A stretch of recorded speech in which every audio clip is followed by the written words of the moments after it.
সিনেমার নায়ক নায়িকাকে বাঁচানোর জন্য মাজারে যায়, ইয়া আল্লাহ বলে মাথা নেচে নেচে গান গায়, নায়িকা ভালো হয়ে যায়, নায়ক ভালো হয়ে যায়।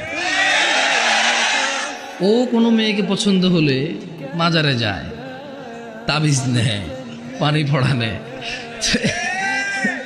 এখন মানে এমন সমাজের এই চিকিৎসা আমি কিভাবে বলবো আমি জানি না। এখানে সিনেমায় দেখায় নায়কের গলার মধ্যে আল্লাহু লেখা, সিএনজি, অটোরিকশা, গাড়ি, বাস, ট্রাক উল্টে গেছে শুধু আল্লাহু লেখার কারণে বেঁচে গেছে, গলার মধ্যে ঝুলানোর কারণে। হ্যাঁ, এখন পোলা পাইনি স্টাইল করে আল্লাহু লাগায় রাখে গলার মধ্যে। অজু নাই, নামাজ নাই, রোজা নাই, হজ নাই, জাকাত নাই, আদব নাই, আখলাক নাই, ইমান নাই, কিচ্ছু নাই, শুধু আল্লাহু লাগায় রাখছে।